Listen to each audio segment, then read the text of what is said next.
Bonjour à tous et bienvenue dans cet épisode complètement hors série des Vagabonds de l'énergie sur le barrage des Trois Gorges. Il est juste derrière moi ici, vous pouvez le voir.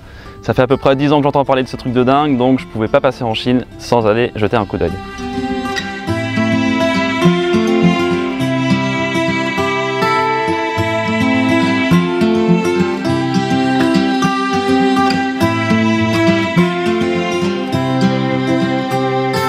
Le Yangtze est le troisième fleuve le plus long du monde.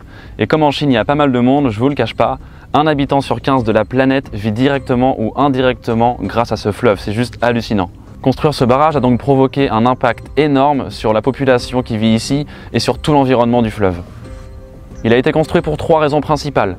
Réduire les crues du Yangtze, favoriser le commerce fluvial sur tout le long du fleuve et, bien sûr, produire une énorme quantité d'électricité renouvelable. Et sur ces 3 points, 8 ans après sa mise en service, on peut dire que ça fonctionne plutôt pas mal. Le niveau du fleuve est beaucoup mieux contrôlé, ce qui a même permis via un canal d'alimenter les plaines du nord de Chine plutôt habituées aux sécheresses. Les bateaux se croisent par centaines, ce qui contribue au développement de la Chine de l'Ouest et a fait de Shanghai à l'embouchure du Yangtze le port le plus actif du monde. Et enfin, le barrage produit environ l'équivalent de 15 réacteurs nucléaires d'électricité. Pour l'anecdote, le barrage retient tellement d'eau qu'il aurait, selon la NASA, tenez-vous bien, allongé la rotation de la Terre de 0,6 microsecondes, rendant la Terre plus ronde au milieu, plus plate sur les sommets, ce qui aurait déplacé les pôles d'environ 2 cm. Bon, ce qui pose aussi la question de savoir s'ils ont vraiment que ça à foutre à la NASA, c'est un autre sujet. Bref, tout ça pour dire que les Chinois, pour le coup, ils ont un peu fait les bourrins. Et pas que sur la construction.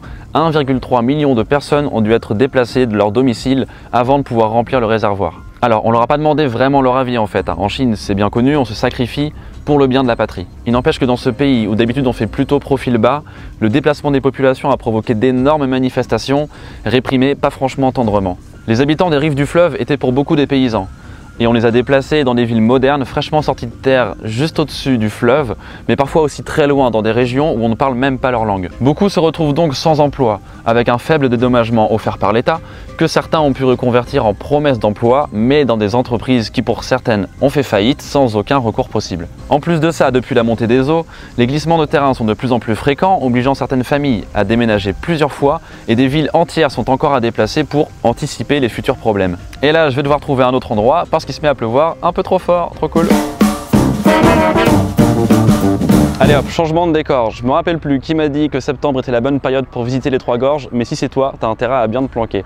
Du coup, je vous ai emmené à Pékin, au Temple du Soleil. Derrière moi, il y a tout le rituel qui explique comment appeler le soleil, donc j'ai fait ça et hop, il fait beau, magique. Bref, j'en étais au glissement de terrain et pour le coup, c'était une bonne transition pour vous parler un peu des conséquences environnementales du barrage. Car en plus de défigurer le paysage, il retient des algues, de la pollution et des déchets, appauvrissant la biodiversité dans le réservoir. Le dauphin Baiji, par exemple, une espèce d'eau douce emblématique du fleuve, est officiellement éteinte depuis 2006. Le barrage retient aussi tout le limon qui développait la biodiversité en aval, et ceci combiné à la pollution que génère l'activité, les pêcheurs au niveau du delta ne pêchent plus grand chose et certains espaces reproducteurs sont même menacés.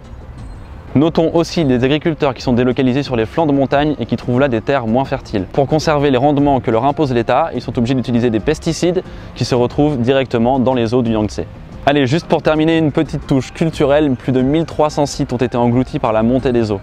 Le gouvernement, en amont du projet, a bien lancé quelques études, mais le calendrier de la construction du barrage n'a pas permis de les mener à terme. Donc là, on est dans le musée de Zhao Keilin, qui a décidé de recueillir un maximum de pièces, un maximum de choses, pour pouvoir commémorer un peu l'histoire de cette ville. So many dynasties here.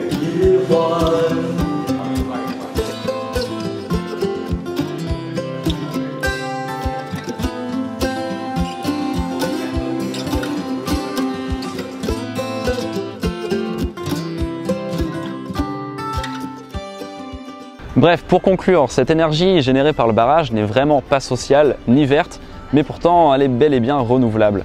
Merci d'avoir regardé cette vidéo et si vous voulez en savoir un peu plus sur le sujet, France 5 a fait un super documentaire sur le fleuve Yangtze. Vous retrouverez le lien et aussi le lien de toutes les informations que j'ai utilisées dans cette vidéo dans la description ci-dessous. Allez, ciao!